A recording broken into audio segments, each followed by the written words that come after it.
এজন মানুহে সময়ক সুধিলে, মই হাৰি যাওঁ কিয়? সময়ে ক'লে, ৰ'দ হওক বা বৰষুণ, দিন হওক বা ঘোপ মাৰা আন্ধাৰ, পৰিস্থিতি যিয়েই নহওক, মই সদায় আগবাঢ়ি থাকোঁ। তুমিও মোৰ সৈতে বলা। কঠোৰ পৰিশ্ৰম কৰি আৰু নিজৰ ওপৰত বিশ্বাস ৰাখিলে যিকোনো পৰিস্থিতিৰ সৈতে আপুনি সংঘাত কৰি জয়ী হ'ব পাৰিব। সফলতাৰ আনন্দ উপভোগ কৰাটো ভাল কথা, তাতকৈ জৰুৰী আপোনাৰ অসফলতাৰ পৰা জ্ঞান লোৱাটো।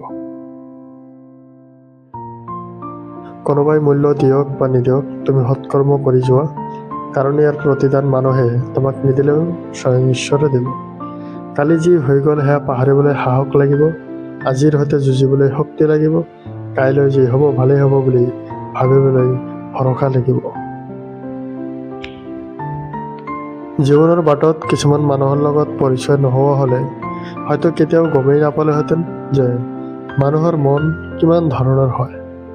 এনেকৈ ক'বলৈ সহজ, সপোন নেদেখিবি, সকলোৱে আৰু সপোন দেখিব পায়নে? কিন্তু তেনেকৈ কোৱাৰ সলনি যদি এষাৰ উৎসাহ বঢ়োৱাৰ কথা ক'লেহেঁতেন, হয়তো বহুতে নিজৰ সপোনবোৰ মাৰি নেপেলালেহেঁতেন।